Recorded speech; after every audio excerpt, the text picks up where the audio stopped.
Heck yeah! It's Friday night TGIF, and it is live. We are live. I'm Dominic D'Angelo, and it is one of a kind with I think it's STF. What initials is it? It's DDP?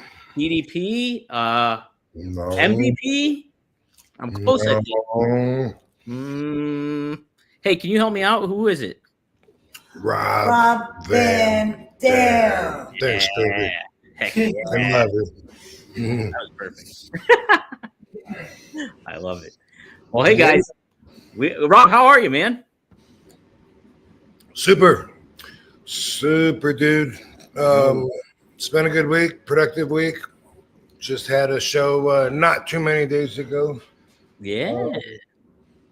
Bit tired. There's a lot of stuff going on in town right now. The rodeo is in town, which is a huge thing. And Katie and Dee went to a concert last night. And big medical. Lotto. She used to be Lotto, now she's Lotto. Oh. She's a rapper. Is that okay, caffeine in it? I was going to try to magnifying glass it. Anyway, and the Great Glasses in town. Today was the last day for the MJ BizCon. Stimulant free. Okay, I'm gonna take it then. Cool. And So what we're doing tomorrow? And tomorrow we're going to go to a UFC fight. Are you? WWE Celebrity Box. No way. That's awesome. We're gonna be up there pumping elbows with Trump. Yeah, there you go. Katie's never been, and every once in a while she mentions that she'd love to go, and so I said, well, let me check and see what we can do. I got a friend, and so we're looking forward to that tomorrow night. That's early. Oh yeah. Yeah. Cool. Man. I don't even know who's on the card this week. I haven't checked, but that's pretty awesome. You know what? I haven't either. Gotta look. Yeah, we should be prepared so we know what signs to bring. Chance to start. To start chanting for. Yeah. Have you been to a UFC event then, Rob, before? Yeah.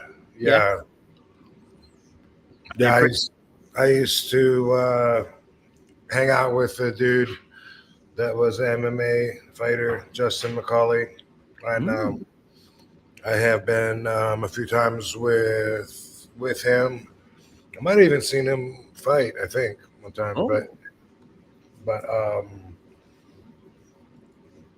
that was a while ago. Where's he at now? But anyway, yeah, I mean, it's fun. It's fun to watch, you know. And I've also been to other MMA events that weren't UFC, but they were underground, if you will, kind of fights and smaller promotions. Yeah. Like, I'm a fan. Yeah, it is fun to watch, and I don't know a lot of the fighters, but it's like when my buddies would have we'd buy the pay-per-view and get together and stuff like that. I would always get really invested into it when watching it and stuff like that. It's such a wild sport to kind of think about, all those different styles coming into play, and then applied into it in different ways. When I lived in LA, I used to go to in San Pedro. They had fights. Can't remember what they called the fight night, but it was in some bar in downtown San Pedro, and I was like, I don't think it was once a month. It was less than that, but when they'd come around, they'd come kind of regularly for a while, and that was cool. I saw actually I met Hoist Gracie there. Oh, really? Yeah. I mean, everyone lives in LA, so they would support this. It was a pretty cool event that everybody knew about. Wow, man. Yeah, that's. Gracie's. They're the MMA royalty kind of deal. Yeah, man. That's about as OG as it gets. Right. I know I asked you this way early when we started the show. If MMA was as big as it was back when you were growing up, would that have been something you might have ventured into other than wrestling, or do you think wrestling would have drawn you over still? I have like very little doubt when I was 18 years old and around that age, if MMA was around, I would have totally been into it. Yeah. That's what I was about at that age, was testing myself and finding out what I was good at, and I really enjoyed that kind of competition. Um, the closest thing to MMA was the movie Bloodsport, the Yeah. Kumite. The Kumite, because the thing about it, that's what it was. The big Samoan guy comes in there against the other little guy from, doing Thai, whatever. Everyone's got different styles. That really was. That was like a pre-real UFC, and then of course the MMA is a hybrid of all those different arts, and it's more what really works in a situation like that. It's more realistic stuff. So it took several UFC bouts, and it's still developing. I'm still seeing guys come up with new moves, running, jumping off the cage, doing backflips over the guy's legs when the guy's on his back and his legs are up, and they're still learning like new moves and new ways to move around in that cage. So it's fascinating. But before, that was the whole pitch, was who would win between a judo black belt and a boxer, and so that was what the first several UFCs were pitched as, and it was awesome, and way different styles. And now, yeah, everyone's kind of learned from each other's mistakes and from their strengths, and so the whole hybrid of MMA was just not around, not thought of, except for by the producers of Bloodsport. Yeah. But yeah, I love when I was kickboxing and looking to take on new sports and whatever. Then that would have been totally up my alley back then. And there was a time when I felt like I was at a crossroads, and I thought maybe I'll be a pro kickboxer if pro wrestling doesn't really work out. Because when I was schooling to wrestle, I was kickboxing, and then I started with the Sheik and stuff. Then I did the Tough Man contest and did a couple of those. And then I was thinking like, man, I seem to be pretty good at this too. Maybe I'll follow that up. We'll see what happens. And obviously wrestling took off for me, but I would have tried anyway to get into MMA for sure. Yeah, and you kind of look at some of the people who have ventured in it from. Well, I know Ken Shamrock started off as a wrestler, and then he got into MMA afterwards, I think. But then, I don't know what he did before he became an actual pro wrestler. Do you? No, that I'm not sure of. Yeah, I don't know what he did. Yeah, that's a good point, because I don't know what kind of like training or schooling he had before that to get into. But yeah, and obviously. But yeah, Bobby Lashley. He might have come from that world and then wrestled and then, fit right back into that world. First time I met Ken Shamrock, he was wrestling under a name, Vince Torelli was the name that he used on these indie shows. It was in Charlotte, North Carolina, and we're in 1991. And I was looking at Vince Torelli in a dressing room, just doing like standing jumps, warming up before his match. And I was really impressed. He just looked really athletic. His build, of course, was incredible. And I might have said something to somebody. I don't know what prompted, but then somebody told me, like, dude, he won the last 5 Tough Man contests in a row here in Charlotte. He's a badass. Man. That's what I was told. Holy shit, he was too, man. And like what he brought to WWE, I thought like he was the guy. So I was a WCW kid when I was watching. I was in the NWO and all that stuff. But I remember he was. I mean, Stone Cold obviously drew me over a little bit, but it was Ken Shamrock first that really got me invested in the Attitude Era of WWE starting off. And so, cool. And was that when he was working with Steve Blackman? When he was working with The Rock, actually, when The Rock was the Intercontinental Champion, I remember watching like Royal Rumble 1998, and they had a match, and I was like, dude, that guy's a fucking badass. And I was like, I love how he's just like flipping out and like beating the shit out of people. I was like, this is great. So yeah, definitely. Cool. Let's see. We got some folks in the chat. Maddie is in the house. Triple E is in the house. Frankie, he always asks the good questions. We got Melinda in here as well. So shout out to everybody here in the chat. Let me say hey to everybody in the chat room and everybody watching, and smoke them if you got them. Smoke them if you got them. Yeah. Smoke with RVD. He's about to light up. Heck yeah. And Rob, did you and Katie make an announcement that you'll be doing something special on Only Wrestlers at December 11th or something? You're doing that is correct. That is next Wednesday. And we're going to be doing a live stream in the community chat, which is a big deal for us. We've been talking about it and working towards getting the chat room open, which it's open now. So we got a lot of people signed up. We got a lot of wrestlers, and we want everyone to show up that wants to be there for this live chat, so that we can talk about whatever we want to. We got some stuff we want to share, and I want to hear from some of the people that are using OnlyFans and hear what they have to say.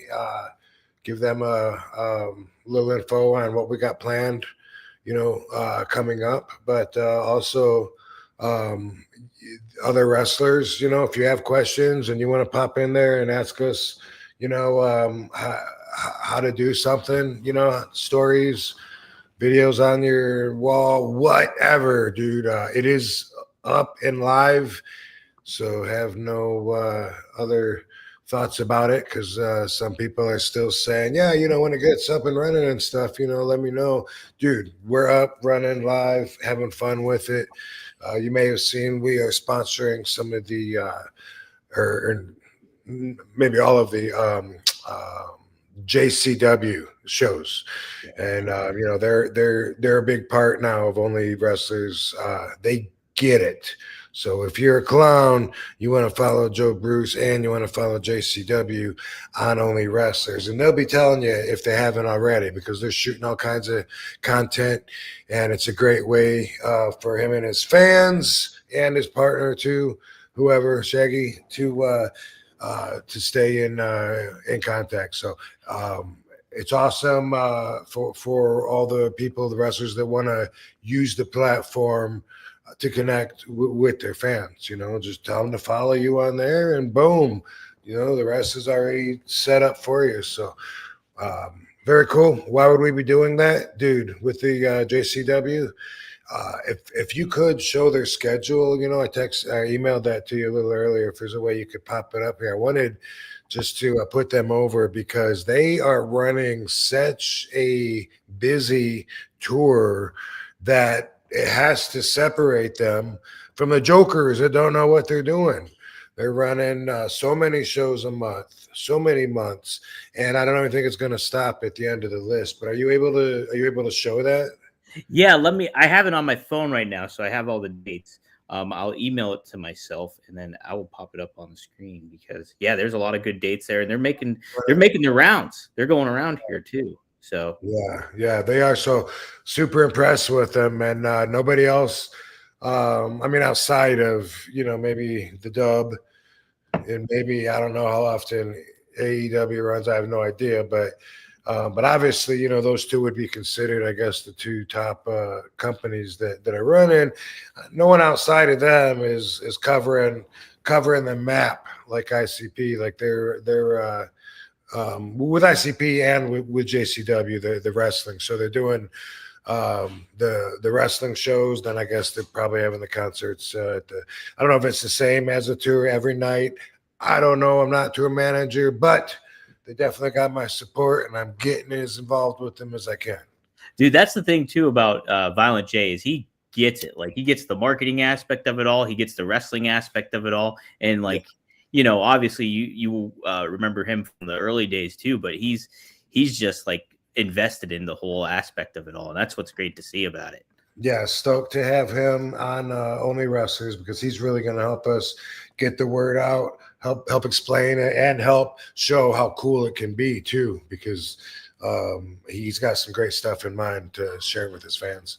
Absolutely. So, all right. So here are some of the dates that you can check out. I put it up on Google Docs, and I'll Boom. Look at that. show So it. we're already, what are we at? December. So they were in 19th. St. Louis. They just did St. Louis. And Yep, they just did St. Louis, and now they're headed to Detroit. I think that was live streaming too. They live stream. I'm not really sure exactly where to find that, but Joe said, try and catch it if you can. That's JCW Lunacy is the name of the show, and you can go on, I believe it's ICP's actual YouTube channel to check it out. And I like it. I watched it, and it's so cool. The graffiti on the canvas, and it matches like the whole venue. At least what I saw, there's like graffiti everywhere, and we gave it such a different look. But then when they had wrestling, their wrestling was pretty good. What I saw, I mean, Willie Mack was there, and a lot of guys that we know. Colt Cabana. The guy that's Big Bishop, the funny one. Yeah, I don't really know him, but Big Trouble. But we're fans of his Instagram. Oh. 7 foot tall dude. We recognized him watching the JCW show, and I was like, "Isn't that guy on Instagram?" Because we didn't know. I don't know. We didn't know where he was at or who he wrestled for or whatever. But he does a lot of funny. When you tell your wife you're going to wrestle on the road, and then there's like a funny video or whatever, and so we're like, "Dude, isn't that him?" And then they started commenting that, yeah, he's a giant. He's a giant 7 foot dude. Fans know if you're listening. But anyway, yeah, they're jamming. You can see they're keeping busy. And so that's a lot of towns to get the word on only wrestlers out. Maybe we should do that with some other companies too. Hopefully all those fans will also sign up. Yeah. How about that? So yeah, they got dates booked all the way through February, and then there's more to come too. So throughout the summer and everything. Mm-hmm. There's no stopping the juggalos. Ain't no stopping. And two, here, I'm going to try what I'm going to do too is post the link in the chat. Hopefully that works. Maybe it won't. Okay, so I posted a link. That link that you guys see in the chat will be a link to get to their latest episode, which is the St. Louis episode that they were just at. Nice. So like you were saying, Rob, and I still got to watch that one. Yeah. So you guys can watch that after this show. How about that? I like the commentating too, because it's more fun as an adult to hear them be like, oh no, not this guy, he's a fucking dick. Sometimes it's really funny, and other times it's just like, man, that's a cool style, the fucking so yeah, I like the show. RVD gives it 2 thumbs up. Hell yeah. So check it out. You just go to ICP's YouTube page too if you don't see the link or anything like that, but check it out, and you check it out every week too, because they stay steady on it. So yeah. And by the way, in our chat room, the community chat center on Only Wrestlers, we have that feature going. I don't know if it is set up yet, but it will be by Wednesday. But so that, like, if other wrestlers are in there, you can click on their name and it'll take you to their profile. Yeah. Hey, that's awesome. Cool. Yeah, you can't beat that. That's all kinds of little things like that we're always adding, Okay, well, what about user to user? Can they message each other, Do they need to message each other, Now they can chat in the chat room. But we're always like adding like little things and trying to figure out, should it be like this or that? Lovey, don't eat my protein bar. She wants to get jacked. Okay, she can't open it. Well, guys, if you want to chat with us, feel free to use the super chat. You can do that over at rvdtv.com. That's where you can use the super chat and look at Lovey. You get the up close look at Lovey there. Oh, look at the cute little angel. So dark. So cute, love. She's a very good people person too. Or people pooch. People pooch. She's a people pooch. Sweet doggies. Yeah. She was running off with my protein bar. Uh-oh. Recovered. Yeah, you got it. Oh, is that those lawyer bars? Is that what that is? Oh, the Think. Those are good. I've had those before. We sell those up. Yeah, they got like some crazy like sweet flavors for having 0 grams of sugar, but 20 grams of protein. You know what's funny is like sometimes a product will have like 9 grams of protein, and then they'll have it labeled, one of their selling points is high in protein. Yeah. It's like, where do you draw the line? But really, it depends on, like for me, when I eat, especially if it's been a couple hours, I want to get at least 50 grams of protein in me, but someone like Katie, who weighs much less than me, doesn't need that much. So for her, 20 grams might be like a whole fucking serving, so, it depends on your weight, your size, and if you're eating for a reason, otherwise, who gives a fuck? Right. That's the thing too, is that I'll be at Whole Foods and I'm like trying to look at protein bars and I'm like, which ones? But there's so many, they're just like 9. And the thick ones are like one of the rarities where there's like 0 sugar and you also can get like 20 grams of protein. So that's what I go for. 0 sugar, 20 grams of protein. That's it. Yeah. So but let's see what else I wanted to talk about before we get to something here. See if there's any super chats yet. No super chats, but feel free to use them.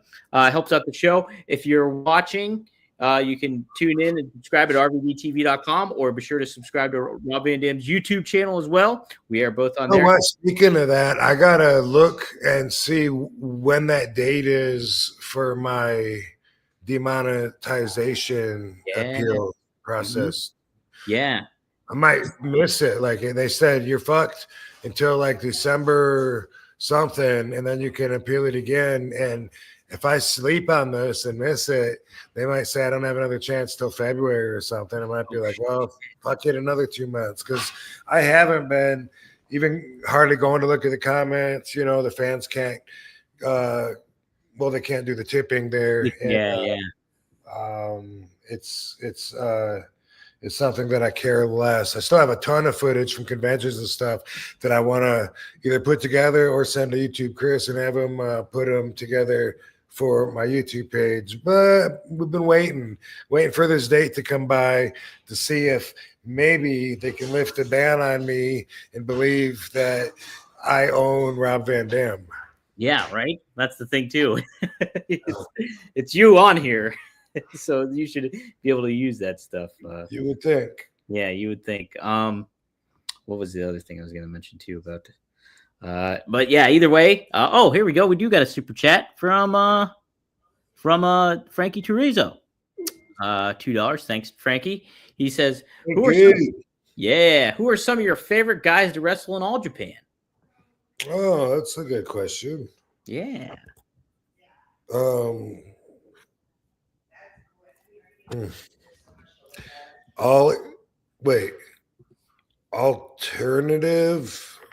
Alternative erotic bowling event tonight. Ooh. Maybe are you interested in an alternative erotic bowling event? She can't hear me. Man. AEB. Oh, TJ Perkins. You know who that is. Oh, yeah. I know TJ. He's got a show tonight at the Nerd Bar, and they have a bowling event. No shit. All righty, good to know. It's a fucking busy week. We already talked about going to UFC tomorrow, right? Wasn't that you? I was talking about that. Yeah. Yeah, we talked about that. Look, that was a day ago. We had that conversation. All right. Anyway, All Japan.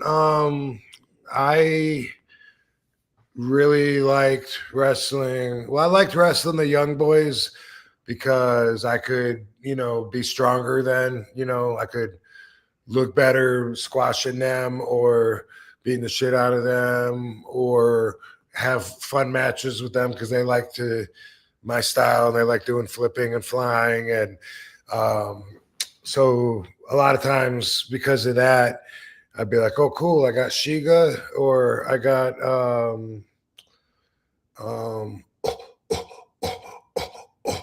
what's that guy's name? Ogawa. Oh, That's what he does all the time. I don't know why, if he's got something in his lungs or what, but he's always like, Von Thompson,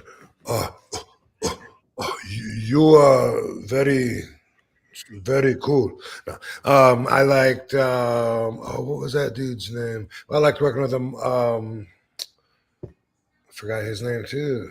Damn. Dude in green trunks. And I liked. Musawa? Well, Masawa, I loved working with Masawa. I was going to get up to that, but I was mentioning the young boys. This Oh, guy's okay.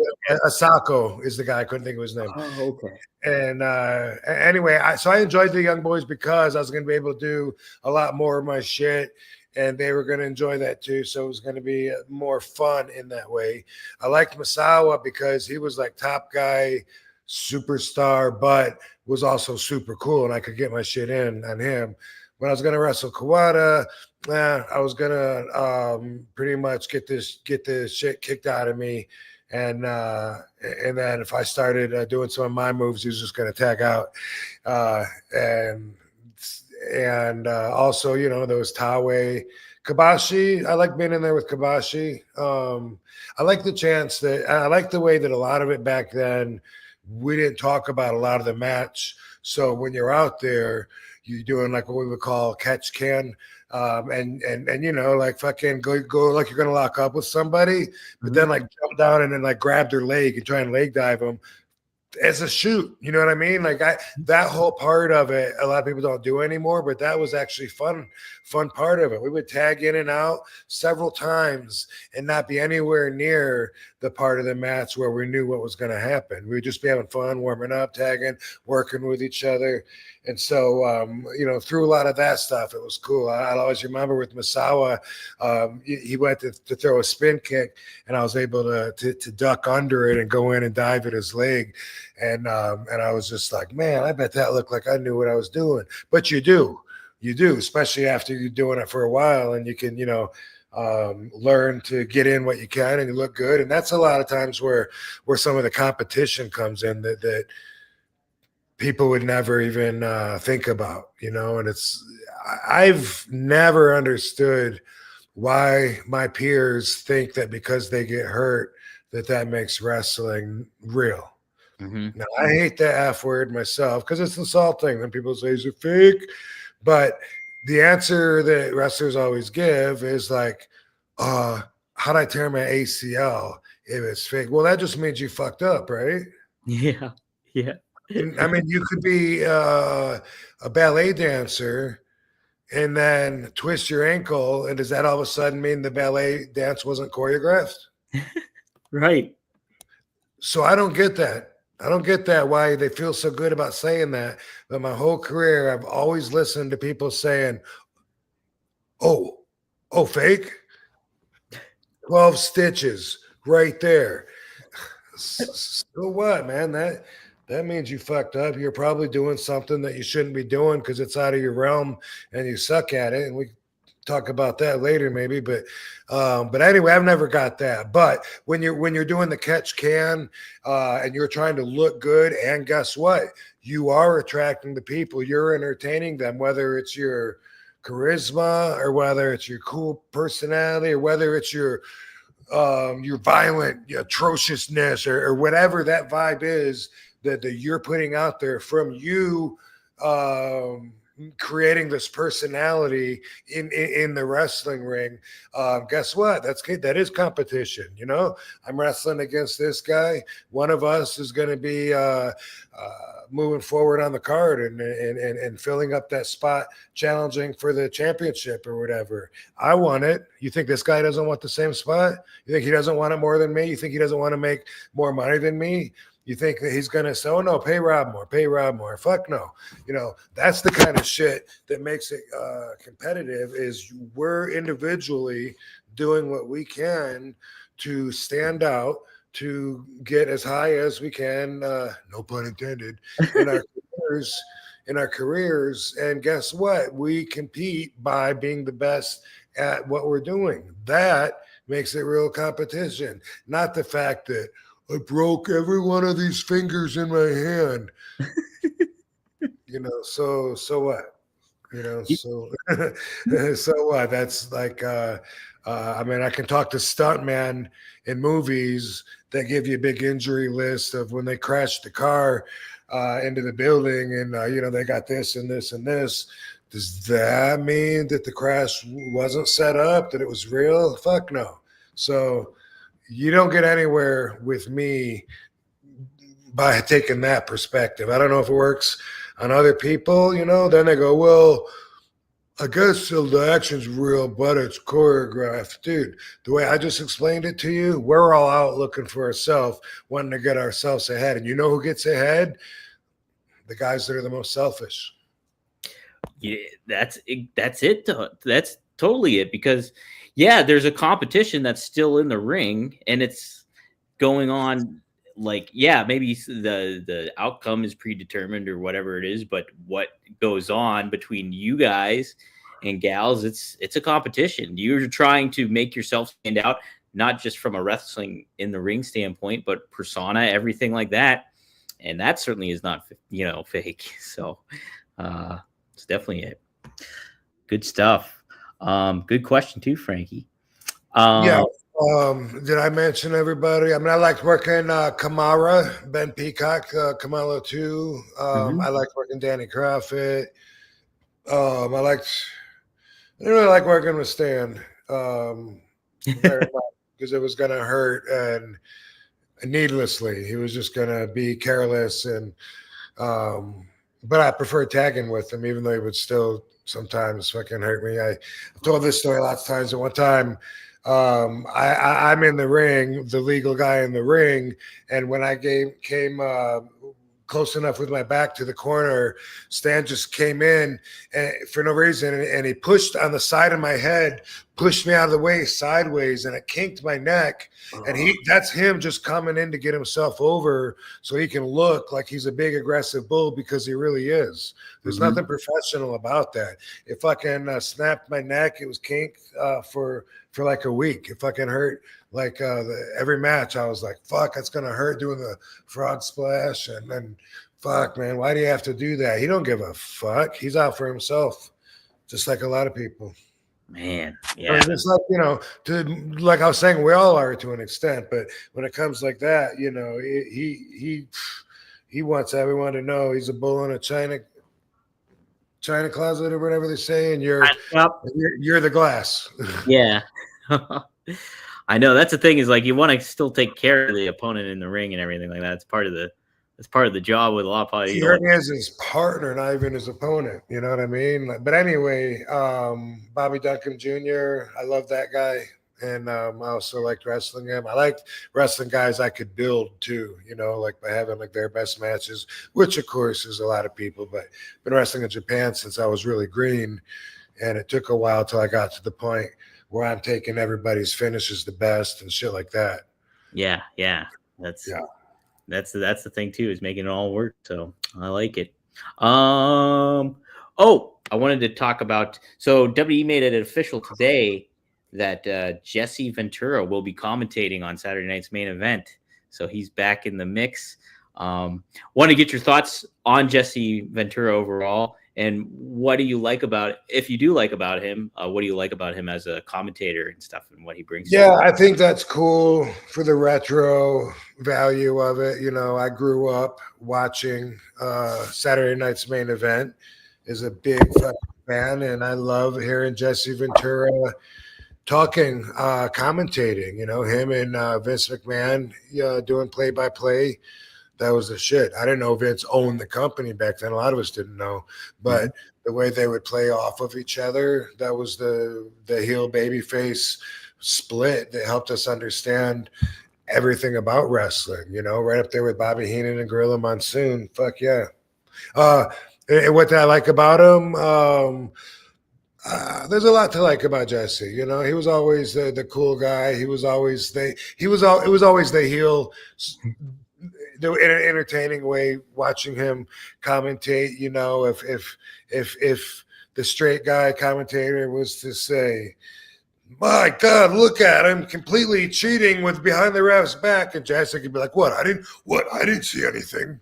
Then that kind of shit was funny. Like, he didn't see it, or he would make up excuses for, he almost slipped, and then he caught, he was losing his balance, and then he happened to catch him and on the rope. That was good for you. He would make up funny shit and make it sound like looking at it from that perspective was right, and he would do it in a heel way. So I really liked all of that, thinking of him. it's hard to not think about the union thing because that's been brought up so many times. You know, that he allegedly was going to get a union together and the Hulk Hogan stooged him off, blah, blah, blah. I'm not mad at anybody for that on any side. On Hogan's side, okay, yeah, of course, you know, what did he owe Jesse to not stooge him off if he's closer to Vince anyway, you know? And that's his job and that's his company. You know what I mean? Like that's his, he was in the driver's seat. But anyway, by the way, I did have Jesse commentate on one of my WCW matches that I know of. Oh, really? Yep. Ooh, that's awesome. That's really cool. I remember I ran and I jumped up to the top rope in the middle, you know, with balance like that and jumped back. And I think, and Jesse said, he's like a flying Luenda, That's going to be the name of this episode. Now, did you get to meet him and interact with him at all? Like, I think maybe just shook his hand. I definitely never got to know him. I liked it when he was governor. I like his political beliefs, you know, like he's not out there he's not afraid to go ahead and expose the government. Even though a lot of this stuff, if you start talking about the elite that really run everything, people aren't even ready to hear that yet, you know. But when you got a guy inside telling you about it, it gives it a little credit. Oh, 100% does, yeah. I always think too about the George Carlin bit where he's like, "It's a big party and you ain't in it." Yeah. Yep. And of course, he's always been vocal, you know, about how he believed cannabis should be legalized way before it was, and his open-mindedness when it comes to drugs and certain other civil liberties and what we should and shouldn't have is that. Yeah, heck yeah, no doubt about it. I'm always a big fan of Jesse. I think he's I love his voice. He just got and he was in Predator. He was in Predator, man. Yeah, you can't beat that. And he was in Running Man. I love the Running Man. Bye, DB. Have fun. Love you. Guys. Well, so that's awesome. I interviewed him 2 years ago. So maybe what I'll do is I'll download that interview and put it on our podcast feed as an extra bonus for everybody. So, you know, when I did the video game, we just talked about this the other day, the game, Saints Row. Yeah. Jesse was a big inspiration for the voice that I did. No way, really? Yeah. Whoa. Yeah, I can't remember exactly what it sounded like. It's been years since I've done it, but I was thinking about how Jesse sounded to me when he was commentating, and then maybe just put a little more force into it. But the whole thing, the way that I remember it, was like, Jesus Christ, there's mayhem everywhere. It's exploding. I don't know. It was the influence anyway. Not trying to sound exactly like him, but however it did sound, I don't know. I never played the game. I never have either. What character did you play? I can't remember. I think my name was Bobby. Yeah. I think I was just a commentator from what I remember. And Bobby, can't remember. That's awesome. Question to the fan room. Yeah. If you guys and I was in 3 of them, I think. I think there was a 2 and a 2.5, maybe, or something. But yeah. Anyway, that was a lot of fun, though, reading through that dialogue.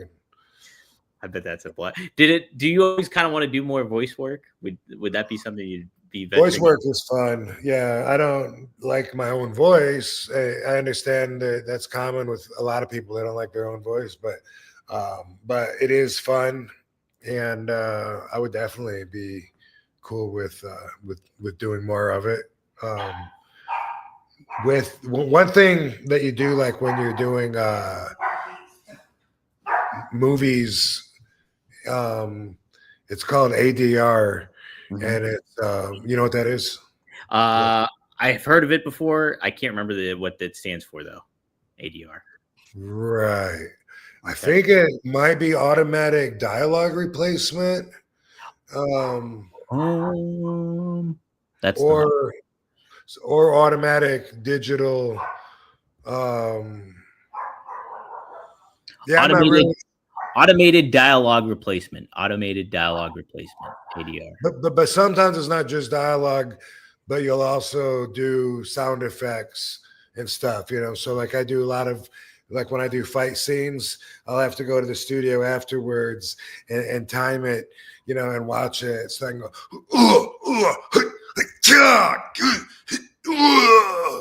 you know, it's fun to do, but you're doing that while you're watching. The first time you've seen a cut of your fight scene, and then they time it with you so that like if there's one thing that they need you to do because they didn't get the noise on it or whatever, and there'll be like 3 beeps, like beep, beep, beep. And then on the fourth one is where you say the line or something when you do the ADR, you know, go beep, beep, beep. Around the fourth one, that's when you're like, Dominic matches the lips or whatever. It's fun. I like the whole process. It's fun. I always wonder with cartoons how hard that is to match the lips up to the dialogue. Yeah. You know? That's such a fascinating thing, like, especially back in the day when like cartoonists are sketching it out and like then when the voice has to line up or whatever. It's just right. Wow, what a process, man. Yeah. So so that was cool stuff. What else did I want to touch upon? Oh, so we talked last week about, I think it was last week, about we mentioned that CM Punk like took upon himself to be kind of like the locker room leader in the ECW version, the WWE version of ECW. Well, Trick Williams, who was at NXT, he ended up having some comments on Punk about how Punk actually is really helping out people in the back. And so this is the quote he had. I didn't get who he was being interviewed by, but this is what he said. I didn't meet CM Punk until after the rumors about his character were brought about from other places. I didn't know what to expect when I met him, but all I'm going to say is that dude, Punk, man, good dude, like solid. You can just tell when some people are just genuine, and he's very genuine. And then he says he takes pride in helping us, the next generation, to become the superstars that we need to be. He gives us real advice, too. He talks about how to handle yourself in the ring, outside the ring, with everything that it takes to become a superstar, even closer to the day's time when we are dealing with different stuff like social media and how to handle everything that comes with being a superstar in 2024 that other superstars didn't really have to deal with all that way. He's been very helpful for a lot of us. So kind of is taking on that locker room leader aspect you were talking about, Rob. So it's kind of neat to see it again, like guys like him helping out the younger talent and kind of doling out some advice in that way. So, well, since you said that, I'm going to do the same right now, and I'm going to help everybody in the business by making a new rule which you must comply with. So I'm using my leverage that I've earned, my position in this industry, to make this rule that you all have to apply by, and it's going to make the business better. It's going to make it good again. And the rule is you have to stay in your own fucking realm. I watch all these botch spots on Instagram, and nobody's perfect, but there's so many. And the reason is, and that's why a lot of times I repost them, because it's people doing shit that's not in their realm. And I'm making a rule right now that you have to abide by, okay? If you suck at something, don't fucking do it. If you're not good at a move, don't do it until you're good at it. So now when we see these things with the weak ass little chair shots, and we see somebody, no selling, big space, there's no contact, this and that, it's because everybody tries to do everybody else's fucking moves, and it's stupid. So if you weigh 200 pounds, you should not be doing power bombs and shit. If you weigh 400 pounds, you should not be taking a 360 bump when you get clotheslined. All right. People have their realms, and it should be just like in life. You learn the foundation of wrestling. If you spent enough time in wrestling school or at that beginning stage of your career, if you spent enough time learning the actual fundamentals of wrestling, you wouldn't have time to be walking on the top rope and doing hurricane ranas and this and that. You wouldn't have time for it. That's the way I got trained. If I was doing any of that because Sheik was gone for a minute because he went in to use the bathroom, so I'm doing cross bodies or whatever, that was fun for me. But as soon as he'd come back, it was back to locking up and going behind and headlock and arm bar and reversals. And it was all about getting closer and being tight in with each other. And it was all about trying to beat the guy and trying to pin him, trying to get his back on the ground. If it is, to dive on him. And now in school, when you start out, you're learning how to do a hurricane run off the top rope. You're learning how to do a 450. You're learning how to go from the top rope to fly to the outside. That is not part of how wrestling school should be. Just like in life, all right? When you start out in life and you're a baby and then you're a little kid, guess what? You don't have your own personality yet. You're still very moldable. You learn the basics, you learn how to crawl, you learn how to walk, you learn how to talk, right? Pretty soon, you start picking up things from other people. And if you hear a fact quoted by your dad or whatever, that becomes part of your knowledge. If you hear a joke, that becomes your joke. And you use that in public when someone asks if you have any jokes. Why? Because you don't have your own personality yet. Not till you go through life and you study all of that and first learn how to just be a regular person. Learn the foundation, learn the fundamentals, the actual basics, the most important part that's left out almost completely now.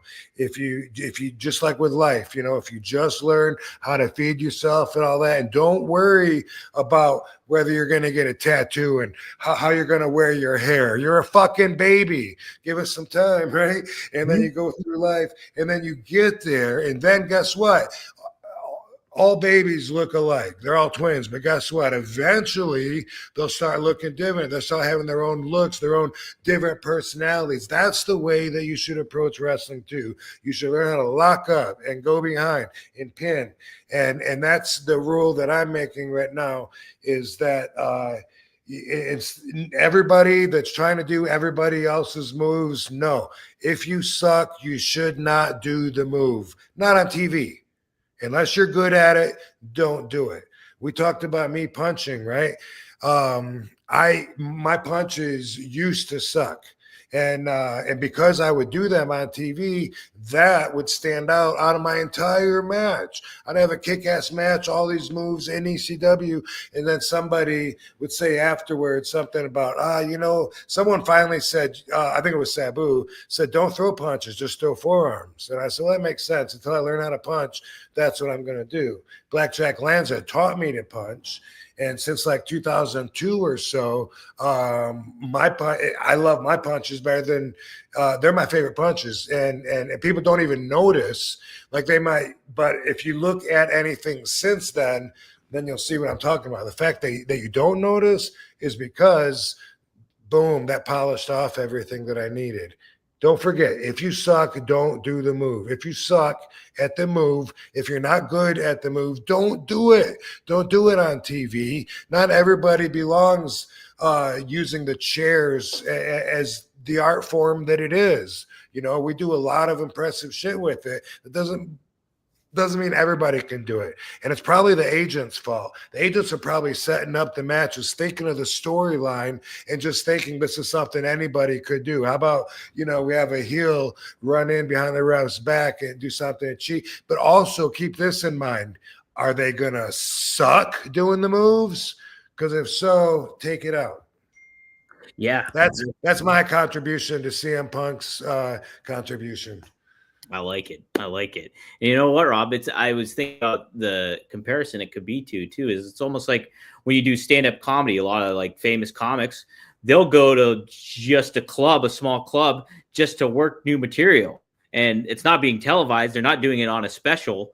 It's yeah. Mm-hmm. And it's like, just know where you're at. Comedy store, there used to be surprise guests all the time because of that reason. They just stop in to work on some new jokes or whatever, and then they would just work them into the rotation.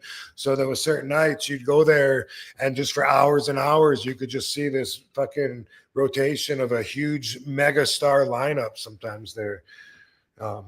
But anyway, yeah, not everybody should do everybody's moves. So on Instagram, a lot of times that's exactly what I'm thinking when I repost it. Why is this 450-pound guy trying to run and dive over the top rope? Don't do it, dude. Everybody else does that. So why do it? Everybody does a chop fight back and forth. So why do it? Why do something that everybody else does unless you're talking about working on the fundamentals, because that is what holds wrestling together. 100%, Rob. Great stuff, man. Yes. If CM Punk's helping you out, let RVD help you out too here. Yes. Hell yeah. It's my rule. Yeah. I love it. If there's anything else I wanted to cover. Let me take a look at my page here. All the botches that I see it's always because of that. That is a move that person should probably try after they've been wrestling another 5 years. That's, a lot of times that's what I think. And it's like, it's not just a story that anybody could fill their shoes. You know what I mean? Like that's why they used to call the moves that we did our special moves, because they were special because we did it. Now, not so special. That's the thing, Rob. I think about how significant everybody's finisher was back in the day. Alexa, be quiet. I think about how everybody's special finisher was so special and felt like, oh my God, here comes a 5-star frog splash. Oh my gosh, here's a rock bottom. Here's a stone cold stunner. But now it's like I even have trouble a lot of the times remembering what people's finishers are like on the mainstream, because it's like it all just blends together. Nothing feels significant anymore. No, and because they don't sell, I saw, I'm not going to name them. You probably know who I'm talking about. Some of you, if you saw it too, but I saw this spot. The caption was like, okay, this no selling has gone too far or something. And dude gives guy a Canadian destroyer. Boom. He stands right up, hits the ropes, gives the Canadian destroyer back. Boom. He stands right up, hits the ropes, comes at him and does like a pile driver or something. And maybe gets up and then decides to kind of half sell or something. Why sell? And how do you, when you're doing that? No, people aren't buying that. That's not compelling in a way that draws people in to. I mean, they can feel what you're going through if they actually see you. Boom, taking a DDT on your head, bam, and then you're down, and then you can't even get up because that fucking killed you. They can imagine that. They can experience that with you when they see it. If you take everybody's finish and keep popping up, they don't get that. You've lost everybody. That's it. You've lost everybody. Nothing makes sense anymore. Then why all of a sudden take half a cell and drop to a knee after you're done with your fucking running fucking comeback opening spot in the finish? Right. That's it. Where would you say you learned a lot, like, of your selling at for the most part? Where did you kind of hone it most of the time and be more cognizant of it? Was that just always instilled in you? No, Ron Slinker, the same guy that gave me the name, Rob Van Dam, he told me about, you got to show the people where it hurts, So boom, you get hit in the jaw, you fucking feel your jaw. It's that fucking simple. And a lot of people don't get it, but you play off of that. And he told me that the best guy to watch was Ricky the Dragon Steamboat. He said, you watch Ricky Steamboat when he sells, and I'd watch him, if he gets chopped, bam, he's ooh, and a lot of people, they don't. And so then the people don't get as emotionally involved with them because they can't relate and connect in the same way that they could if they just were better at what they do, in my opinion. If they just did things different to connect with the fans and to bring them into what you're doing. Yeah. It's you get poked in the eye. Oh, son of a, what are you gonna do? Not hold your eye? Like, Oh, that's not very natural. No, huh? And Rob, it's neat to go back and watch you in your matches because then I'm very cognizant of it. You make it like everything you do in the ring. It's like I think I was watching your match with Ric Flair when you guys wrestled on Raw or something like that, and everything that happened in that, it was like, man, Rob is just reacting to everything. Like what, just whether you're in a submission hold or something like that, somebody's got you tangled in the ropes and they're choking you or something. It's like there's so much attention to detail when it comes to that. And then you just notice that difference when it comes to like somebody else, if they're working in a ring and they don't do something, it just stands out all the more and it just takes you out of it. And it's just like, man, I'm going to be NXT's next instructor. I like it. I like it. Oh man, Rob, speaking of this is a great segue because they just announced literally like probably about an hour before we started recording. But let me say this too, though, to tag on to what you just said. When I was training in 89, 90, Sabu said, when somebody shoulder tackles, there's more than just one bump. He said there's, boom, there's the impact of shoulder to shoulder, and then boom, then you go back, and then there's another impact where your back hits the mat, boom. And it's like boom, boom. There's two, not just one, and that's part of like what we're talking about. What made me cognizant of every time you get thrown into the turnbuckle, boom. That's your back hitting the turnbuckle. It's not just repositioning you or relocating you so that we can have you in the corner. It's actually a move. You just ran into these three steel turnbuckles that are pointed at you from the corner post, and you just fucking rammed right into it. Bam. So those are some boom, someone punches you, but if you take a bump from it, there's also the bump on the mat. So I just wanted to say that, but go ahead. No, that's great though, because I didn't even think about that. Yeah, I think about getting punched in the mouth and then taking the bump down, but I wouldn't think about like, oh, I got to sell because I landed on my shoulder too. I would have thought like more, my mouth, But that's awesome. No, that's like that's 4D chess right there. I like that. So what WWE announced is WWE LFG, which LFG, let's fucking go. But this is what it stands for: Legends. Future greats that's what it stands for. I like it so far. What is it? So this is what it is. WWE Legends and Future Greats will offer viewers an inside look at the rigorous training process featuring iconic WWE legends such as Paul Triple H Levesque and Shawn Michaels, and weekly regular coaches. And they name Undertaker, Booker T, Mickey James, and Bubba Ray Dudley as they mentor a new generation in weekly matches on their quest to become the next WWE superstars. And then they say the executive producers for it are Triple H, Lee Fitting, Shawn Michaels, Jeremy Borash, Ben Hauser, Elena Fronstein Bryant, and Brad Aberson. And that's going to be on A&E. So kind of they're going to peel back the curtain and give you a little bit of inside look at how their training process goes down there and stuff. Yeah, dude, they're growing so much. They're like picture like a bagel with cream cheese on it and another bagel with cream cheese, and WWE's the cream cheese in the middle, and you put those two together and just squeeze it and watch it all ooze out, but it all has a place to go. Like they're on top of it. It's going to grow, and they're going to keep making more room, just staying ahead of the water flow, so it always has somewhere to go. And they're going to be opening up companies and finding a way to keep the momentum and the money and the business and the interest all going. And that's how I see fucking this whole TKO WWE, mostly because that's what I know most about. But they're just going to keep growing, and they're going to keep finding new ways and places to put that growth, and it's fucking awesome. So for me, that's why I'm stoked to be kind of back under their umbrella, as opposed to not being presently with them while I'm off doing other things with other companies. Yeah, that's the thing too. It's like I think about all the different things that they've been doing, and we've been mentioning them on the show, is like the NIL, like the bagels. Bagels, yes. Well, I love bagels though too. Man, I could go for an everything bagel right now. But WENIL, then with the WEID with the independent wrestling stuff. Oh my gosh, what's the other one that they just?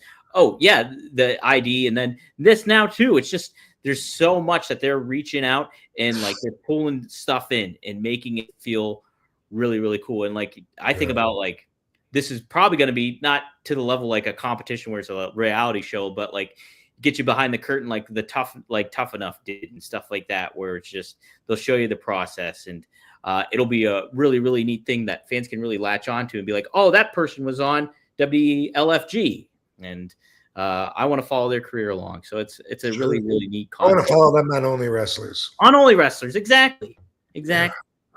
So cool stuff, yeah. So I thought that was a neat little announcement. I have some interest though in helping out. You know, I was me and Katie were talking about that earlier. I never thought I would have before, but like I said, if someone's not at zero and it's just pointing out things that I see that can make them better, I do that all the time anyway. So I could see doing that, especially with the big welcome vibe.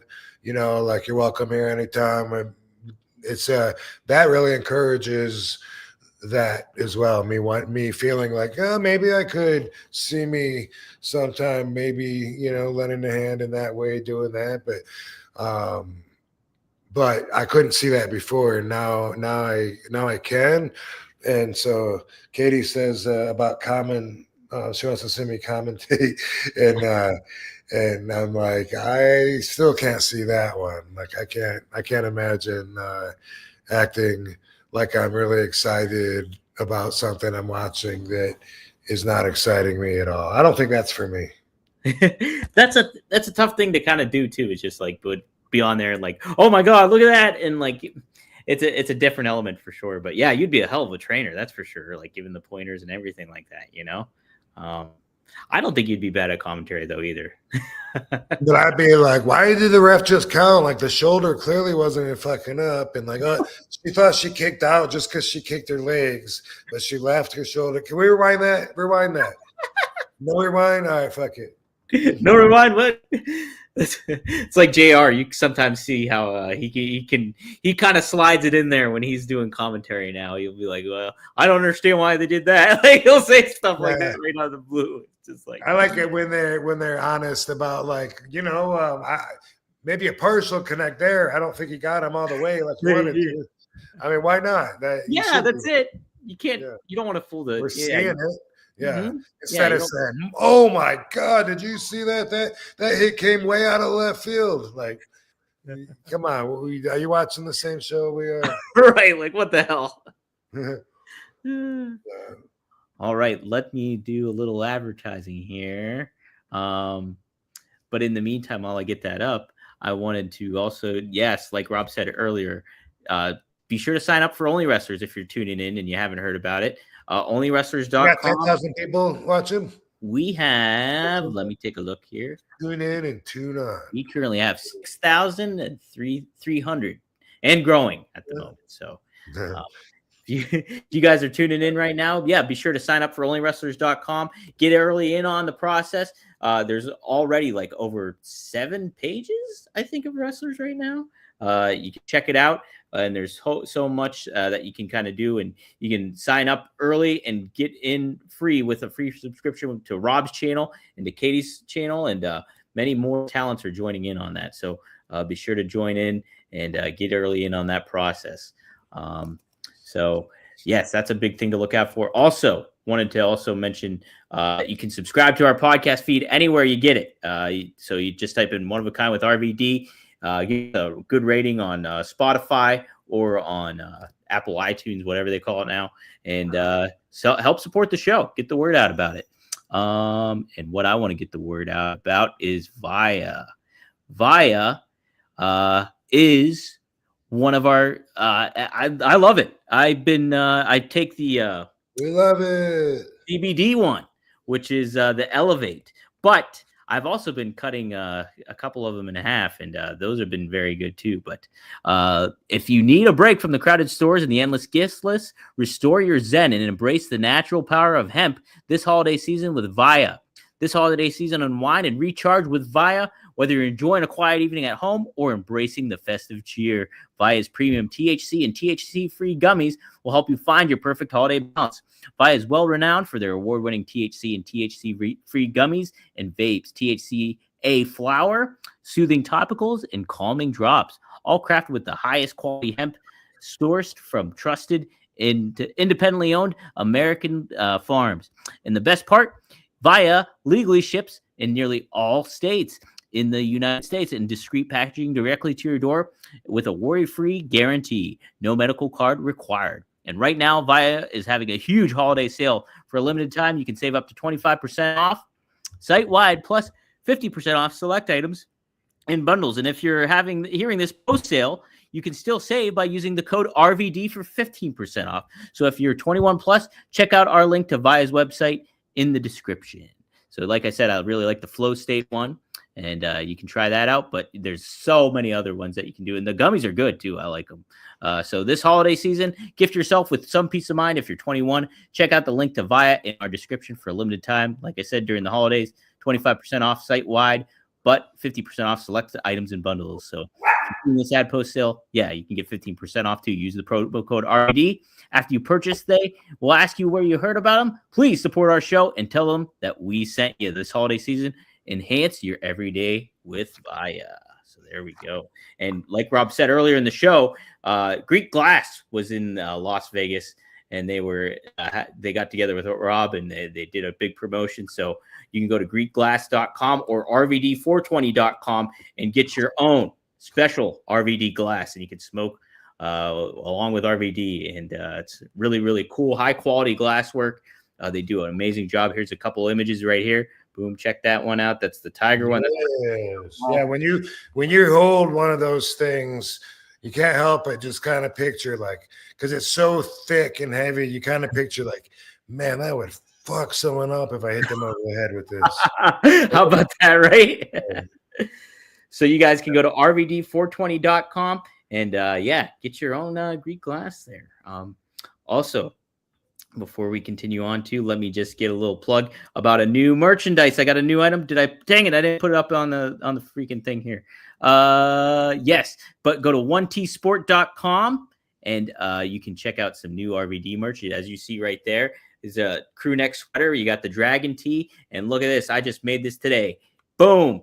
Get the RVD beanie. It's with the old ECW style. So go to OneTrueSport/collection/RVD. You can check out all the merch for Rob. Help support Rob and help support the show. We got to get the word out about the merch. So cool. Rob, you wanted to talk about something a little bit that we discussed through text throughout the day today. How do you want to go about it? So I have the clips, like I said, or you can kind of get the word out about it starting off. Looking at the chat room real quick, and just grabbed something here. I just wanted to tell Mackenzie that my outfit designs come from both myself and Joe Holland. A lot of times he'll just have an idea and I'll have no idea, and so he'll just come up with it himself. Sometimes I'll have a pretty clear idea of what I want and tell him, and sometimes I'll just have a little bit of an idea, and I'm thinking of this, and then he puts it together after that. So that's how it happens. A lot of times it's more often than not, he has the creativity and the artistic freedom to take liberties. So heck yeah. Joe's the man. He's the man for He sure. has a GoFundMe too. I don't know if we should put that up there, dude. That's what I was wondering too, because I saw it's for his wife, correct? And you can help support her. I'll be sure to include this in that link in the episode this week. If you want to support Joe Holland. Is that something to just go bring up right now for the show to show the 6,300 people? I could. Let me see if I can find it. Because if I able to, I can pop it right up. Let's see. GoFundMe. Let me see if it pops. Oh, dang it. I got rid of my cookies. Cookies, bagels. Man. Yeah, so Oh yeah, I showed you. We opened the box last week. I got my WWE ring back, so that's right. cool. Yeah. Man, I don't remember it ever looking that good. It looks Rock solid, huh?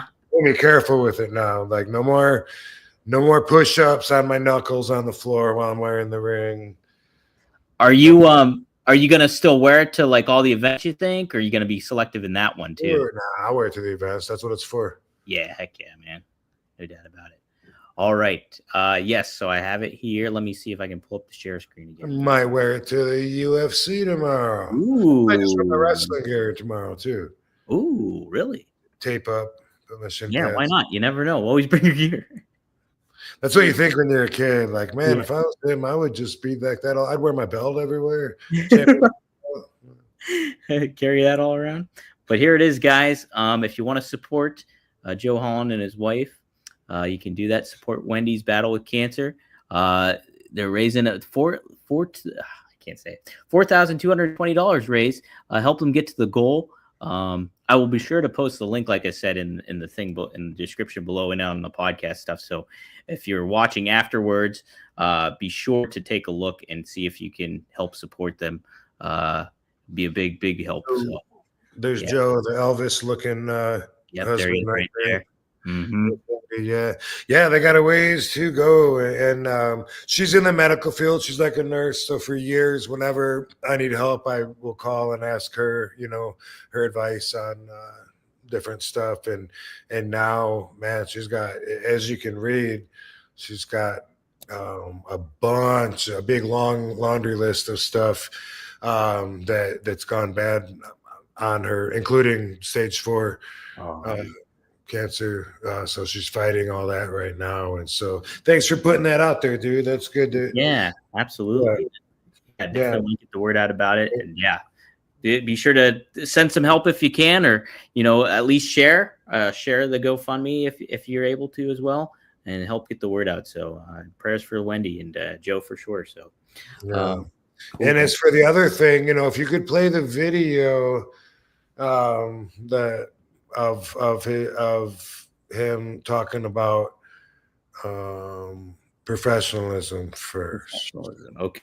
Do you want to give it any setup, or just want me to play it and then you? No, I just saw this video today, and we're going to show it to you, and then I'm going to respond to it. All right. So here we go, guys. This is from patient. This is from Monty and the Pharaoh. So this sounds like a DJ morning show. Like they might be annoying, but be patient. Be patient. It won't be long. Yeah, here we go, guys. Ready? And on and everything. And again, I want to make sure that he understands these are just questions that people want to hear, because he's a big time player in the industry. He's a huge player in this industry. Not for nothing, Dylan's kind of mysterious, so it's pretty cool to have him on. He's got the little bit of that mysterious factor. Here's the problem. Yeah, that's so this is setting up here. Problem, Jimmy. Dylan has a lot of problems with agents, and I'm trying to give him the forum to speak out about. He doesn't have to call anybody out, but what needs to change in the industry, Dylan, that you feel that it has to become a better place? Professionalism. I think it's wrong when people go out and they, like this past week, I can't tell you how many times I saw photos of Sid available for sale, even including the day he died, the day he took his final breath. Right. Go out there making money. I don't think, I don't agree with that. I don't think it's a good business tactic to, Let me ask you this. You're not going to get rich off of it. That's very all fair. You're doing is getting a hearse and looking unprofessional. I've seen that done all across the board in memorabilia, Mike. I have. Well, that's the clip I have. So okay, cool. Yeah. So obviously he's talking about Sid Vicious, and he was asked what needs to change in the business, talking about our business, wrestling business, or maybe autograph business. And he took that question and chose to say professionalism. I want to talk about that from a couple different angles. But first off, just for the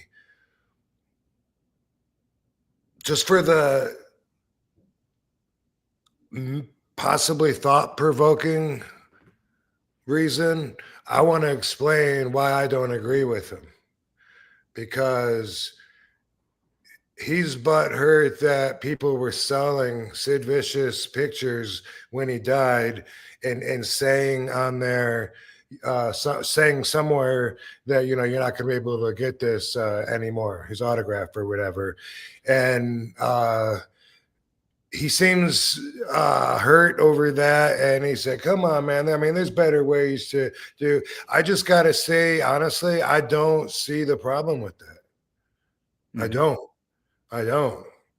And, so for what it's worth, if I was to die and people were to sell photos of me right away, put them out online, get them while they're hot and say, limited supply of autographs, you're not going to be able to get them anymore. I don't see why I should be offended by that. So I just wanted to comment on that first off, because the radio hosts, although their whole demeanor is just to placate him anyway, but they're like, oh yeah, of course, I hear what you're saying. Of course, for the record, I don't feel the same way. Yeah. What do you feel about that? No, I think you raise a good point too. It's just like the fact that like somebody passes away and the autographs or memorabilia gets sold. I just think that goes with the territory of like, hey, yeah, I have this action figure that's signed by this person that passed away, or I have this album that's signed by this person. It's not like that person has a sentimental attachment to it or like it meaning to somebody else. It's just like, yeah, people will buy it because they like that person, because they will have sentimental value out of it if they bought it. I want Sid's autograph. It'd be great to have. I'm sad he's passed away. So no, let's just name the game with that, I think, All right. Well, y'all have permission but not to bootleg and rip me off like a lot of you guys do anyway, like those stuffies from England, I guess, or wherever they come from that everybody has that I never okayed. All right. But so anyway, so there's that. And then also, by the way, this guy that's talking is Dylan, and Mr. Dylan was my agent for a long time. We did a lot of shows, autograph shows together. And so like when I first heard that, what you just heard today, my first thought was that I wanted to speak up and say, how can you say professionalism is what's missing out there when you and your dad ripped me off, told me you're quitting the business, and then you're still somehow in the business, like still running shows? Like, how is that? So anyway, I think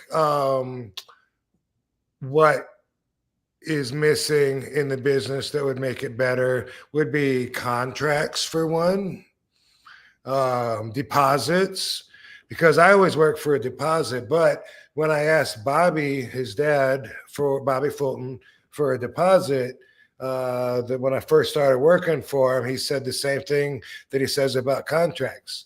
He says, no, I don't do them, but you never have to worry about me fucking you. All right, cool. Now, fast forward, and this is a question to Dylan. Like, how do you call yourself professional? And if so, how, when you ripped me off WrestleMania weekend in Philly, you made me fight and do my own investigation to prove that you owed me money, and then you said you and your dad said that you would pay me over the next several weeks at these shows, but instead of paying me, you shorted me, and then you shorted me again. How, if you do you call yourself professional? Well, I saw that the video was posted 2 months ago, even though it's got 38 views. But that's beside the point. And maybe I was 39 views. But 2 months ago, and I don't know how long before that it was recorded, but as me and Dom, because Dominic was there, we're realizing it was SummerSlam that they shorted me the second time. And so that was way back in August, right? Mm-hmm. Yep. And that was when it came time for Bobby and Dylan are one, because Dylan ripped me off, but it was Bobby that said that I'd be getting paid overtime. But then did Dylan write that debt off? Because I got your message, Dylan, that you left me, and there is no hatchet to bury. Just pay me what you owe me, and then we're cool. But I don't expect to get it, but that is the score whenever it comes to me and you or your dad. And so anyway, I'm thinking this video was probably old because he says some other stuff about me as well, as if we're still currently working together. How this could be before August, who knows? I don't know. They can repost old shit. But there's a couple other times where Dylan talks about me as well. And so, let's first off play that. Dylan's a little bit in the news because he puts himself out there and he loves the drama. This is an open invite. If you're watching this, Dylan, text me and I'll put your info through to Dominic and we'll have you on the air. And then you can explain how you can say professionalism is what's needed out there, and then screw me over. By the way, you shorted the waitress at that place at the casino as well in the back room because that wasn't included like the front one was, and you knew that, but that's cool. But anyway, worse yet, you shorted me and then shorted me and then shorted me. And so I'm asking like what you say to that. And if you're going to say, well, RVD didn't draw, well, you already said, well, I could bring you out in the middle of a field and draw. You know that? So, you play the other video. Yep. Convo. So this is just audio. This is with the Duke. So this is the actual one that had 38 views, was this Duke wrestling one. So let's pull that up if I can find it. Here it is. So this is all audio, guys. So if you're tuning in, here it is. Do you have anyone that has had a 30, 25, 40-year career inside of professional wrestling that was featured on WWE, WCW, Impact, AEW, whatever it may be, that has a remark that they have said about me? Other than Devon Dudley? Other than Devon Dudley. And other than whatever that was with Sting? Yeah. No. I will say flat out. Hold on, I get to talk. You don't have that. You want to know why? Because you sat here and lied to us when you said, and you addressed me and trashed me and everything, and you lied today, sir. You lied today, and I want this to be on your podcast because I'm going to put it out on Facebook. You lied by saying that people only work with me because of my father and all this bullshit. Nah. My father may have helped me open a couple of doors. Yeah, but he did that with Sting. Helped me open a door with Sting and several other people, right? You're telling the story. I can't say right today. For the last couple of years, I'm going to talk now. For the last couple of years, I became my own man. I do my own thing. Dad opened the door with RVD, right? Guess what it was my thing to do, though? Whether I was going to keep the door open or whether I was going to let the door slam shut, right? Close it. I do good business. Every time I bring Rob Van Dam out, it's good business. Every time I bring out, when I worked with Bret Hart, it was good business. When I worked with all these other talent, good business. Success speaks for itself when there's people continuously working with us, right? Absolutely. And they're not guys looking for money. Rob Van Dam does not need the money. I've been told that before. Oh, they only work for you because they need a couple dollars. That's not true. These people don't need the money. Rob Van Dam's still featured on All Elite Wrestling, still featured all throughout the world and stuff. So for you to have said what you said, and go and say, well, these talents say this talent does this. Other than Devon Dudley, who really, guess what? He wasn't private in the situation himself. He had no knowledge of what he was talking about, really. Do you have anyone that has had a 30, 25, 40-year career inside a professional? What's that? Is he still? No, I think it looped back around. Yeah. Okay. So, the fact that then I saw was old, all of a sudden I was like, well, okay. I mean, I don't want to say, how can you call yourself professional if maybe you don't call yourself professional? I don't know. If you do, then I still want to know how. But here, I forgot what I was going to say. Damn.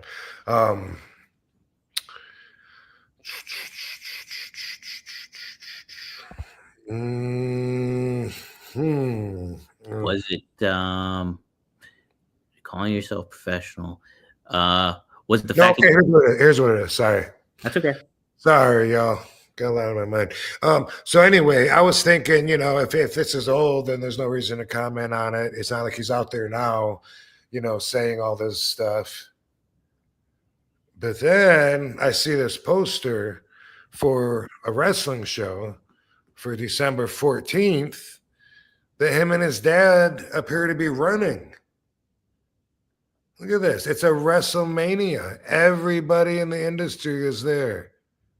There's a lot of folks on there. December to remember. Yep. I was going to call and just make sure that the show was on, but there's no number or anything. But you said, you heard. I reached out, figured it out. Yeah. Wait, put that back up there. Sure. There was. Oh no, it doesn't have Rob Van Dam. Oh no, that's off of it. That's on you. Doesn't it somewhere on here? Doesn't it say Dylan Hines promotion? I see the Big Time Wrestling at the top. Big Time. I'm trying to see if there's Dylan Hines on there. Maybe that was a different one I saw. It might have been a different one. Yeah, it might have been a different one. All right. So anyway, I feel now obligated just because I see that there's footage out there and a whole 38 people saw it that that Dylan is using my name to establish his credibility, then I feel obligated to let everyone know, hey, if you're taking bookings from this guy because he's saying that he booked Rob Van Dam, and if that's making him a big shot and that's why you want to work with him, then I got to tell you the rest of the story. I don't work with him because he screwed me over. And then his dad screwed me over. And then his dad screwed me over again. And then they said they're quitting. Instead of paying me, they're quitting. They're done with the business. Or Bobby is the dad. Dylan, he always is quitting every other week and whatever. But he's quitting. But now he's running this WrestleMania. And I saw Dylan's got Hulk Hogan booked, allegedly, doing a private signing somewhere.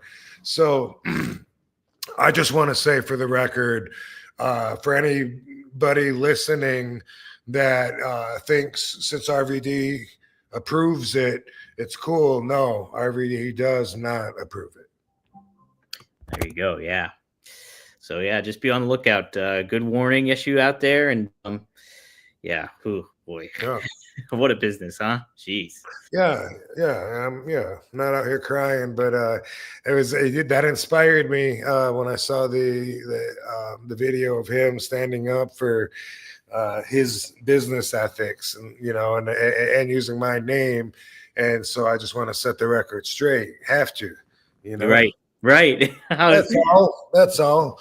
So thanks for letting me get that off my chest. Hey, no problem. And we'll talk about it more if little Dilly, silly Dilly happens to respond, which I can't imagine, but I definitely could go on and on, but I don't need to. And it was like Devon had issues with him. He was like, man, how can you stand working with that guy? And you know, there's been allegations with some females. And maybe he got beat up and shit his pants. But anyway, you know, through all of that, I have a lot of patience. Just like when I rode in the car with Sean Stasiak for so long, you know, people would say, doesn't he drive you nuts? No offense, Sean, brother. And I'd be like, nah, you know, if he's keeps talking about his master or whatever, I'll just tell him shut up and spark up, and you know he will. In the same fashion, the fuck was I talking about? I'm losing my train of thought. That you know, Dylan, you're a man that you don't take things like that personally or something like that. You can detach yourself from that. Basically, I think what you're saying, because you're just like. Because you were talking about he might have done some stuff like with allegedly. Oh, thank you. I'm back on track, yo. I fell off twice, but I'm back on. What I was trying to get to was that I was able to work with him.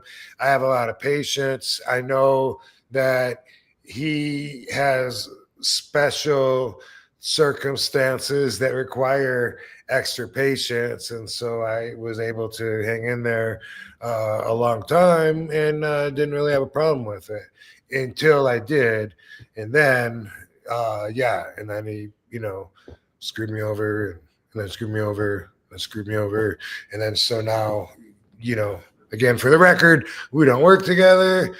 Everyone else that's at this show, good luck. You know, I know you didn't get a deposit or sign a contract, so good luck. There you go. Yeah, best of luck, everybody. And if you want to respond, Dylan, to that, that'd be awesome. I'd love to have you on the show. Yeah, we can. And Bobby would be there too, because everywhere Dylan goes, I think Bobby follows up to back him up. Which, whatever, dude, whatever. Wish everybody the best. Just not using my name to. There you go. Right. Yeah, get over on everybody. That's it. Well, cool. We got a super chat that popped in here while we were talking, or that was actually before, but we got Manu Fernandez. What is that pen? I don't know what pens are, but thank you for that, whatever it is. RVD, who are your favorite MMA fighters? Ooh, John Jones. Ooh, he's good. I mean, isn't he like pretty much the best in the world? Yeah, he's a world beater. I always liked. I mean, this has been a while, you know. So, but George St. Pierre, I always liked him, and I liked Matt Sierra, Matt Hughes also. But John Jones is my favorite, and he's exciting to watch. You know, he comes at you with a bunch of different styles. You know, he might be crawling, you know, on his hands and feet one time, and another time he flying at you from up. That's why he wins his matches. He's awesome. So I don't know some of the current guys that are really crushing it right now by name, because I haven't watched and followed it in a bit, you know. I love it when Brock is fighting UFC, and I would watch that, get a ticket, pay for it like anytime. But, you know, that's probably not going to happen again. Was it Alex P? I know Diego Sanchez, he's cool. And, you know, Tito, he's funny. If you haven't seen Tito do interviews on YouTube, he's funny. He also, by the way, has Cantina in Arizona. I kind of want to go check that out and visit it because we want to have a bar VD here. Yeah, I like it. Yeah. Heck yeah. Well, that's a good idea. Do some R&D. Looks like he's doing it. He's doing it. Bret Hart's doing it. Yeah, I saw. Yeah, Bret Hart's got a bar, and I heard really good things about it. Yeah, and of course Hogan and Florida. Yeah. But anyway, that's awesome. A really cool thing. And I don't go to Arizona too often, you know, but I would like to check that out. So here's a free plug for Tito. Tito's Cantina. check it out if you're in Arizona, guys. Check it out. There's a lot of good MMA fighters. I like George St. Pierre a lot. Stipe. I like who's the one I was just thinking of too that I like? Dang it. Oh, Frankie Edgar. He went to my college. Oh, okay, I'm not sure who that guy is. He's like a littler guy. Oh, okay. And I mean that he's bigger than me still, but but nonetheless. I feel about Chael Sonnen. Oh, Chael Sonnen, he's good too. Yeah. Yeah. Really good fighter. Do you ever listen to his podcast? No, I've listened to him commentate though. I think do analytical stuff, and I thought it was really good. I never listened to his podcast though. It's pretty good. Oh, he has a big following and stuff, but I feel like he's yelling at me, so I can't. So I usually don't stay for too long. All right, I got my fill. I mean, it comes across to me more like you're not gonna win matches doing it that way. Here's the way that's how it comes across to me. Yeah. So. But he's really into CJ Cooper, the guy that hijacked the airplane, and I'd be saying his name wrong. I hope not. But anyway, guy hijacked the airplane and jumped out the parachute, and it's been an unsolved mystery forever and ever. And one time he said that he's got inside information to it, and that's when I started paying attention to his podcast. Oh yeah, that's a fascinating story. I haven't heard that story in a while though. That's he got the parachute from the federal government, so the feds already know what kind it is. They know what to look for. That's such a great impression. Oh, BP Cooper. Somebody said BP Cooper. Is that what it is? I think it's that. That's what I said. CJ. I guess I was thinking of CJ because I was thinking of the Dylan story. CJ Perry. What? Oh, we didn't even talk about that. Oh, hey, that's not necessary. Oh boy. Well, hey guys. Well, stay tuned next week because you never know what could happen. But be sure to, like I said, sign up for onlywrestlers.com. Get there. Yes. And then and Wednesday, we're looking forward to doing the first ever live stream on Only Wrestlers in the community chat room center. And we want everyone to come in so we can have our official kickoff convo. Heck yeah. December 11th, Wednesday. I believe that's Wednesday, right? Yes, sir. Yes. You are correct. Join on in and get ready. Do you know what time that is? Starts at, Rob, or is it? Do you know what time it is, baby? She's going to check because we have a graphic. All right. Heck yeah. And I'll be sure to share that too on our social media accounts and stuff as well. It was either that or push it back to the next week because it's my birthday. And so we're thinking about coordinating it and having it be like a birthday blowout fucking extravaganza. I don't even know what that means, but anyway, trying to coordinate it. And, but this way it's gonna work out better. It's at 9 p.m. Central Time. I don't know what the fuck Central Time is. Do you? So that would be that'd be 10 p.m. Eastern Standard Time and 7 p.m. 7 p.m. here then. All right. 7 p.m. there, yeah. I almost had to ask my phone.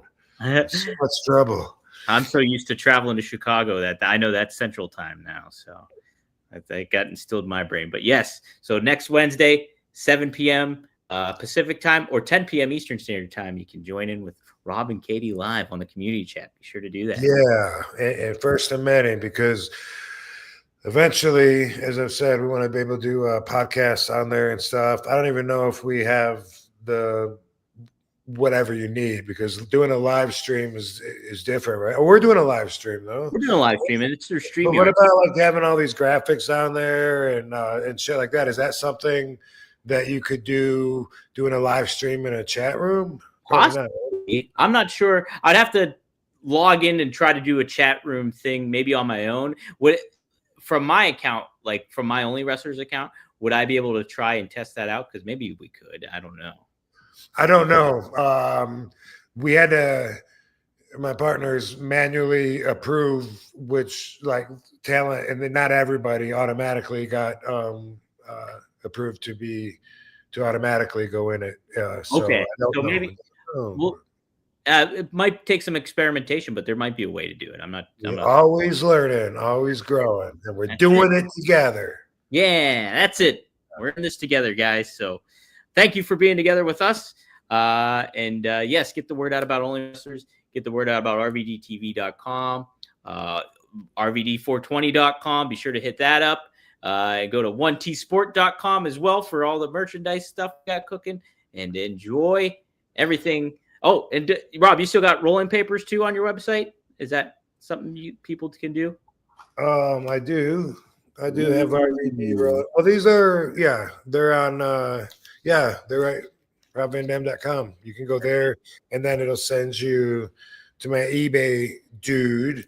But pretty soon, by Wednesday, I'm going to build up the store on my profile at Only Wrestlers, and that'll be the only place where you can get shit actually personalized, autographed to you, because there's not a way to do it anywhere else, because other people mail stuff for me and I can sign it before they get it and you order it, but it's not going to say to you. But anyway, going through the extra trouble for a very limited supply of stuff, action figures, Funko Pops, and yes, even rolling papers. And so I'll be able to write, to Dominic, bam. Be the only place you can do that, unless you see me live at a signing or anywhere, and you come up to me. I might be cool enough to do it to you, but I won't have the merchandise on me. I can pretty much guarantee that. Oh, even the T-shirts, the art. Well, yeah, I got cool T-shirts that I'm going to put up there. Heck yeah. So by Wednesday, I'm going to have my store decked out. That's on my plans. We're having fun with it. Yeah, got it. It's a cool ride, and you guys can hop on the ride. OnlyWrestlers.com. Sign on up. Also, very soon, but not quite this soon. Hey, what's the RVD? Oh. I'm going to have. Whoa. Oh, you're good. Maybe by Wednesday, but I don't know. But I'm going to have RVD lighters. Oh, that's awesome. Hell yeah. And this isn't actually a sample of one. This is actually just an RVD lighter. I have a lot of them with different pictures on them. But the one I designed for the big lighter that is in process of being sent to me, really cool. And I don't want to ruin the surprise, but did I already show you? Or no? No, you haven't shown me. Okay. That's the first I've heard about it. That's awesome. So yeah, but if that comes in time, I'll throw those up there too. But cool fucking little gift pack, right? Rolling papers and a lighter. Dude, you can't beat that. You can't beat that. Next thing will have to be an ashtray, I think. Ooh. That's what when I was at the MJ Con, I was thinking about that. That'd be pretty cool. Then you got a whole set, pretty much. Yeah. Then you're made in the shade, right? Ashtray's not necessary, especially if you're outside, the ground doesn't mind marijuana ashes, but if you're inside on someone's carpet, sometimes they get pissed about stuff like that. Yeah. It's a good conversation piece too, either way. Yes. Put it on the coffee table. That's it. Actually, I told the Greek glass guys if they want to make a glass one to do it, and if they don't, I'm going to. There you go. Boom. Yeah. Get the word out, guys. Well, cool. There it is. There's this week's episode. A good one in the books. We'll learn a lot. And look at that roll. Man. Was that a D roll or is that a U roll? That's a me roll. That's a U roll. Nice stuff. Not too bad. I still got to put the filter in it, but pretty good shape all the way through. I'm pleased. Heck yeah. All right, guys. That'll do it for us. We'll see you next time here on One of a Kind with who? RVD. Yeah, what he said. Awesome, man.